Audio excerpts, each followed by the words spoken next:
ओम शांति साकार मुरली 18 मई 2026 सुनते हैं पहले मुरली के मुख्य पॉइंट्स।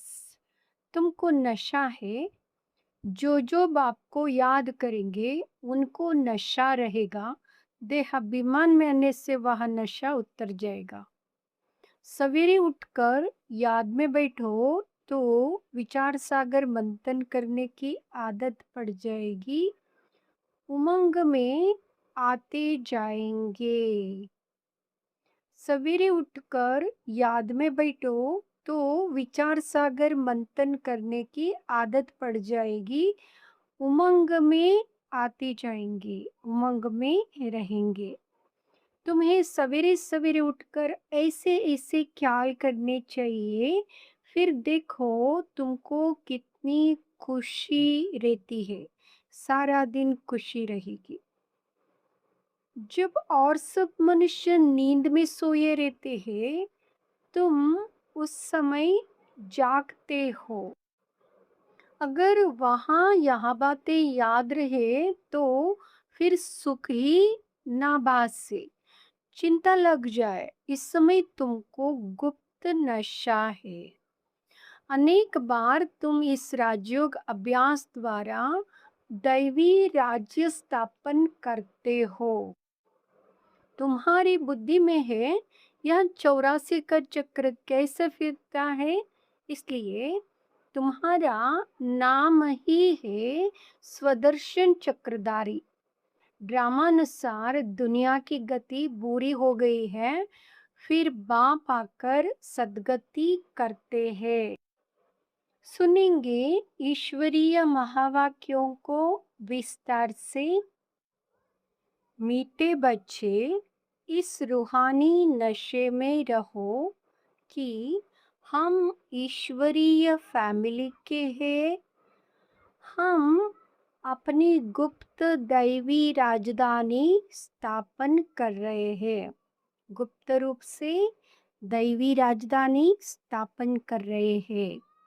प्रश्न, बच्चों में कौन सी आदत बच्चों में कौन सी आदत पक्की हो तो सारा दिन खुशी बनी रहे? उत्तर, अगर सवेरे सवेरे उठकर विचार सागर मंथन करने की आदत हो तो सारा दिन अपार खुशी रहे।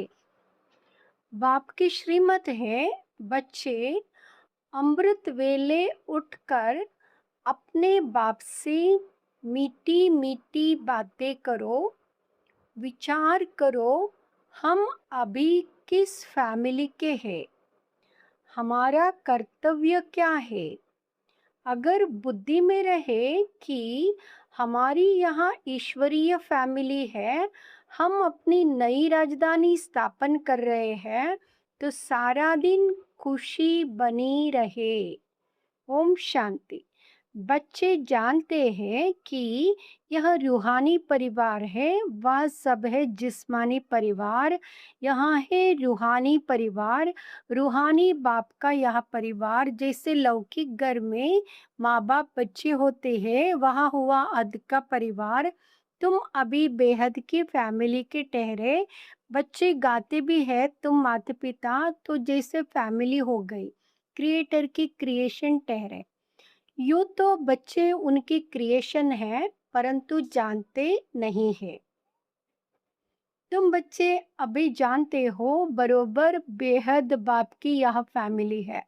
ईश्वरीय विश्वविद्यालय इनके लिए गाया है, विनाश काले प्रीत बुद्धि विजयंती। ऐसी फैमिली कभी नहीं गाई हुई है। तुम ईश्वरीय फैमिली गुप्त दैवी राजधानी स्थापन कर रहे हो, किसको भी पता नहीं पड़ता। तुमको नशा है, जो जो बाप को याद करेंगे उनको नशा रहेगा। देहाभिमान में आने से नशा उतर जाएगा। यहाँ ईश्वरीय फैमिली है, हमको घर जाना है, फिर दैवी राजधानी में आएंगे, वहाँ है दैवी फैमिली, वहाँ आसुरी फैमिली, यहाँ है तुम्हारी ईश्वरीय फैमिली। रूहानी बाप दादा के बच्चे बहन भाई है, बस यहाँ है रूहानी प्रवृत्ति मार्ग। सतयुग में ईश्वरीय फैमिली नहीं कहेंगे, वहाँ दैवी फैमिली हो जाती है। यह ईश्वरीय फैमिली बड़ी जबरदस्त है, तुम जानते हो। अभी हम ईश्वरीय फैमिली दैवी राज्य स्थापन कर रहे हैं। ऐसे ऐसे अपने साथ बातें करते विचार सागर मंथन करना चाहिए। सवेरे उठकर याद में बैठो तो विचार सागर मंथन करने की आदत पड़ जाएगी, उमंग में आते जाएंगे। जब और सब मनुष्य नींद में सोए रहते, तुम उस समय जागते हो। तुम्हें सवेरे सवेरे उठकर ऐसे ऐसे कार्य करने चाहिए, फिर देखो तुमको कितनी खुशी रहती है। जो भी श्रीमत मिलती है उस पर चलना है, फिर तुमको खुशी बहुत होगी। ईश्वरीय फैमिली की याद आएगी, आसुरी फैमिली से दिल हट जाएगी।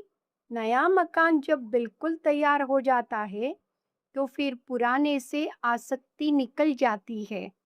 जब तक नया नहीं बना है तब तक कुछ ना कुछ मरम्मत आदि करते रहते हैं, फिर दिल हट जाती है। यह पुरानी दुनिया भी ऐसी है। अब तुम जानते हो यह पुराना घर है, हम नए घर में जाएंगे, फिर नया चोला पहनेंगे। यह देह भी पुरानी है। अब तुम भविष्य 21 जन्मों के लिए राज्य भाग्य ले रहे हो। यहाँ राज्य नहीं करना है, यहाँ होती है स्थापना। यहाँ बातें सिर्फ तुम ही जानते हो।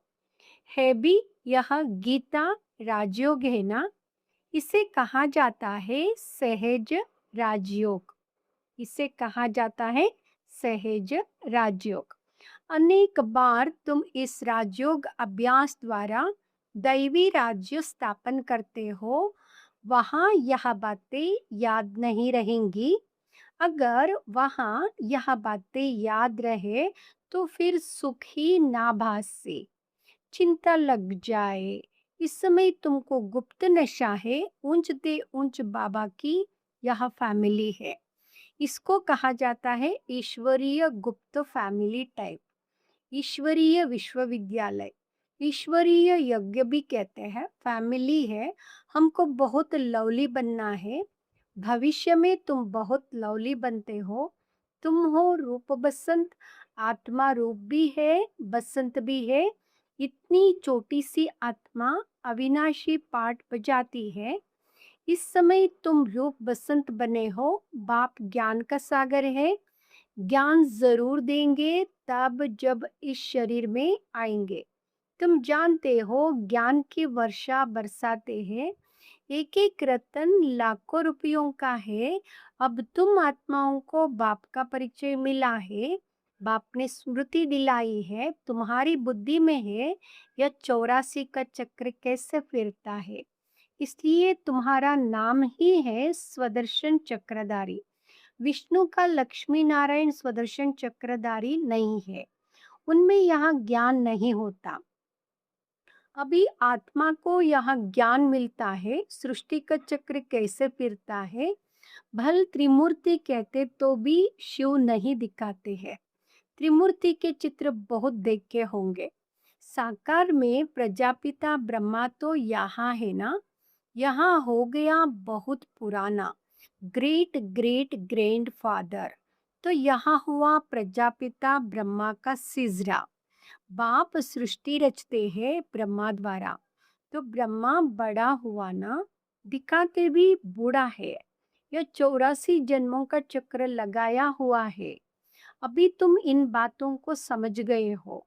यह भी जानते हो कि बाप के तो सब बच्चे हैं। आत्माओं को बाप का परिचय देना है। अभी भारत का बहुत बड़ा कल्याण हो रहा है। सब आत्माएं पवित्र हो मुक्तिधाम में चली जाएगी। सब आत्माएं पवित्र होकर मुक्तिधाम में चली जाएगी। सब आत्माएं हिसाब किताब चुकत करके पवित्र बन जाएगी और फिर मुक्तिधाम में चली जाएगी। और जो अच्छी तरह से पढ़ते हैं वो जीवन मुक्ति में आ जाएंगे।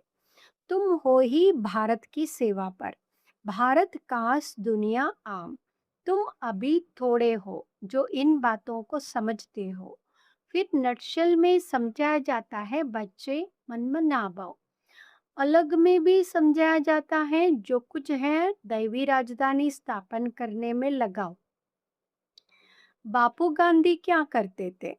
वहां भी रामराज्य चाहते थे। कैसा वंडरफुल खेल है ना। अभी तुम साक्षी हो, खेल देखते हो, तुमको हंसी आती है। कहाँ की बातें कहाँ ले जाते हैं। बाप कहते हैं ड्रामानुसार दुनिया की गति बुरी हो गई है, फिर बाप आकर सदगति करते हैं। तुम बच्चों को नशा चढ़ा है। यहाँ है सारे वर्ड के निराकार बापूजी। यह ब्रह्मा भी किसका बच्चा है? शिव बाबा का। वह किसका बच्चा? यह माताएं कहती है शिव बाबा हमारा बच्चा। यहाँ है शिव बाबा का खेल पाल। बाकी ध्यान दीदार में तो माया की बहुत प्रवेशता होती है। यह जो कहते हैं हमारे में शिव बाबा आते हैं, शिव बाबा यहाँ बोलते हैं, यह सब भूत की प्रवेशता है। तुम बच्चों को खबरदार रहना है। यह भूत की बीमारी ऐसी है जो दोनों जहाज से उड़ा देती है। यह कभी भी ख्याल नहीं आना चाहिए कि हम साक्षात्कार करें। यह सब भक्ति के ख्यालत है। ज्ञान मार्ग को अच्छी रीति समझना है। माया अनेक प्रकार से धोखा देती है। साक्षात्कार आदि से कोई फायदा नहीं। बाप कहते हैं इन द्वारा सगाई कराते हैं। बाप का फरमान है तुमको कोई भी देहदारी को याद नहीं करना है। तुम अपने को आत्मा समझ बाप को याद करो। अपने कल्याण के लिए बाप को याद करना है। या तो बहुत समझ की बात है। बाबा को कोई भी समाचार लिख सकते हैं। कई बच्चों को तो इतना भी अक्ल नहीं है कि बेहद के बाप को चिट्ठी में अपना खुश केरापत का समाचार लिखे। लौकिक बाप को चिट्ठी ना लिखे तो आराम ही फिट जाता। यहाँ भी बेहद का बाप है। शिव बाबा बेहद का बाप है, बड़ा बाप है। इसलिए चिट्ठी लिखना चाहिए, समाचार देना चाहिए। देखते हैं मास डेढ़ चिट्ठी नहीं आती है तो समझते हैं इनको शायद माया खा गई। जो ऐसे पारलौकिक बाप को चिट्ठी नहीं लिखते हैं। इतना तो लिखना चाहिए, बाबा हम नारायणी नशे में सदैव रहते हैं। आपकी दी हुई युक्ति में ही हम तत्पर है। तो बाबा समझेंगे बच्चे खुश है। तो अगर बाबा को पत्र लिखेंगे, बाबा को बताएंगे तो बाबा समझेंगे खुश राजी है। चिट्ठी नहीं लिखेंगे तो समझेंगे बीमार है, याद में ही नहीं रहते हैं। नहीं तो बाबा को समाचार देना है, बाबा हमने यहाँ सर्विस की है, इनको समझाया, इनकी बुद्धि में पूरा नहीं बैठा, तो फिर यह भी समझाएंगे कि इस रीति समझाओ। भक्ति मार्ग में जो कुछ कहते समझते कुछ भी नहीं। मुख्य बात बाप को ही नहीं जानते। बाप को जानने से भारत सदगति को पाता है। बाप को ना जानने कारण भारत बिल्कुल दुर्गति को पा लेता है। अब बाप तुम बच्चों को समझाते हैं, हम तुमको सदगति में ले जाऊंगा, बाकी सबको मुक्ति में ले जाऊंगा। भारत जीवन मुक्ति में है तो बाकी सब मुक्ति में है। यह चेंज सिवाय बाप के और कोई नहीं कर सकता है। सर्व का सदगति दाता एक ही बाप है। सर्व की सदगति जरूर कल्प कल्प संगम पर ही होगी। तुम जानते हो हम आत्माओं का रूहानी बाप एक है। उनको आत्मा ही याद करती है। तुमको भक्ति मार्ग में दो बाप है। सतयुग में है एक बाप, संगम पर है तीन बाप। प्रजापिता ब्रह्मा भी तो बाप ठहराना। शिव भी बाबा है, वहाँ है सर्व आत्माओं का बाप। उनसे ही वर्षा लेना है। उनको याद करने से ही विकर्म विनाश होंगे। ब्रह्मा को याद करने से विकर्म विनाश नहीं होंगे। इसलिए शिव बाबा को ही याद करना है। हम उनके बने हैं। यहाँ है सच्चा सच्चा रियल ज्ञान। रूहानी बाप का रूहानी बच्चों प्रति। बाकी सब है देह अभिमानी। देह अभिमानी पतित मनुष्य जो कर्तव्य करते वह पतित ही करते हैं। दान पुण्य आदत जो भी करते हैं वह सब पतित ही बनाते हैं। रावण राज्य में यहाँ होता ही है। अब बाप आकर ऑर्डिनेंस निकालते हैं, कहते हैं बच्चे खबरदार विकार में नहीं जाना। काम पर विजय पानी है, तूफान आदि तो बहुत आएंगे, इसमें फा नहीं होना चाहिए। माया के इतने विकल्प आएंगे जो अज्ञान काल में भी नहीं आए होंगे। ऐसे भी विकल्प आते हैं, कहते हैं भक्ति मार्ग में तो बड़ी खुशी रहती है। अभी आपको याद करने चाहते हैं तो कर नहीं सकते। बिंदी याद नहीं पड़ती है, बड़ी चीज हो तो याद करें। बाबा कहते हैं कि तुम शुबाबा कहकर याद करो। इस पुरानी दुनिया को भूल जाओ, इस पुरानी दुनिया को याद नहीं करो, शुबाबा को याद करो।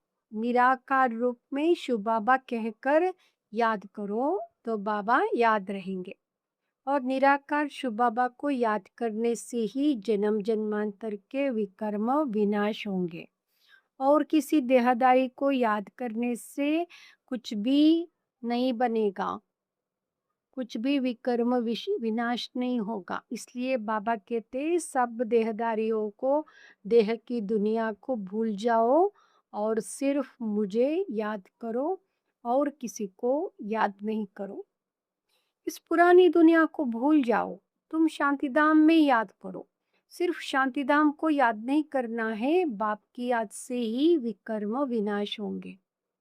आत्मा का स्वीट बाप से लव चाहिए। आधा कल्प का लव आ रहा है। आत्मा कहती है हम आधा कल्प आपको भूल गए हैं। यह ब्राह्मणियां जिनको ले आती है बहुत खबरदारी से निश्चय बुद्धि वाले को ही लेके आना है। अगर यहाँ आकर फिर जाए कोई पतित बना तो दंड ब्राह्मणी पर आ जाएगा। इसलिए ब्राह्मणी पर बहुत रिस्पॉन्सिबिलिटी है। बाबा ने यहाँ रत लिया है, सब बातों का अनुभव ही है। यह तो गंद की बात नहीं। आपस में हंसना खेलना बातचीत करना इसकी कोई मना नहीं है। बाकी थोड़ा भी कोई आत्मा से प्यार रखेंगे तो फिर जास्ती बढ़ता जाएगा, उसकी याद आती रहेगी। इसलिए इससे भी पार जाना है। अब तुम घर में बैठे हो व सतयुग में बैठे हो, घर में बाप बच्चों को घर में पढ़ाते हैं। तुम सबका यह घर है। जब बाहर जाते हो तो ऐसे नहीं कहेंगे, यहाँ बहुत अच्छा नशा रहेगा। देह का अभिमान छोड़ना है, देही अभिमानी बनो तो जात पात का भेद सब निकल जाएगा। पुरानी दुनिया तमो प्रधान है, उनमें भेदभाव और ही बढ़ता जाता है। आगे ब्रिटिश गवर्नमेंट के समय भाषाओं की किटपिट नहीं थी, अब दिन प्रतिदिन फुट बढ़ती जाती है। फिर सतयुग में एक ही भाषा होगी, कोई भेदभाव नहीं होगा। अच्छा, मीठे मीठे सिकिलदे बच्चों प्रति माता पिता बाप दादा का याद प्यार और गुड मॉर्निंग। रूहानी बाप की रूहानी बच्चों को नमस्ते। हम रूहानी बच्चों की रूहानी माता पिता बाप दादा को याद प्यार गुड मॉर्निंग नमस्ते। धारणा के लिए मुख्य सार। फर्स्ट, किसी भी देहदारी की याद ना आए, इसके लिए किसी से भी प्यार नहीं करना है, इससे भी पार जाना है, बहुत खबरदारी रखनी है।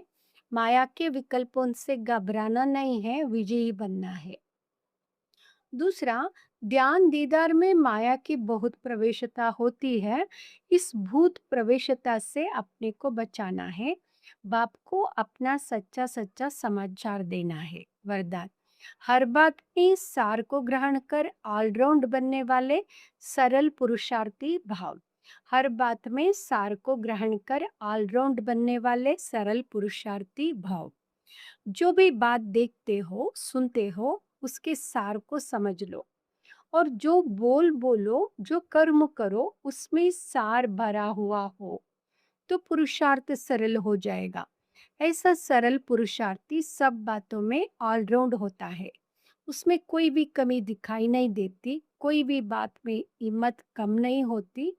मुख से ऐसे बोल नहीं निकलते कि हम यह नहीं कर सकते। कभी ऐसे नहीं बोलेंगे ये हम नहीं कर सकते। ऐसे सरल चित्त ही सहज योगी बन जाते हैं। इसलिए बाबा कहते सरल चित्त बनो। ऐसे सरल पुरुषार्थी स्वयं भी सरल चित्त रहते हैं और दूसरों को सरल चित्त बना देते हैं। स्लोगन, साधन यूज करते उनके प्रभाव से न्यारे और बाप के प्यारे बनो। साधन यूज करते उनके प्रभाव से न्यारे और बाप के प्यारे बनो। ये अव्यक्त इशारे। सदा अचल अड़ोल एक स्थिति का अनुभव करो। सदा अचल अड़ोल एक स्थिति का अनुभव करो। अचल अड़ोल एक रस, ऐसी स्थिति हो, शक्तिशाली स्थिति। अचल भी बनना है, अडोल भी रहना है और एक स्थिति में रहना। एक स्थिति बनाने के लिए सिवाय एक के और कुछ भी देखते हो ये ना देखो, या जो कुछ देखते हो या कोई भी वस्तु रहने वाली नहीं है। तो ये एक हम तब रह सकेंगे जब कोई भी दृश्य देखते क्यों क्या की उत्पत्ति ना हो, यही व्यर्थ संकल्पों की हलचल का कारण है। इस क्यों की समाप्ति के बाद ही संपूर्णता आएगी। ओम शांति।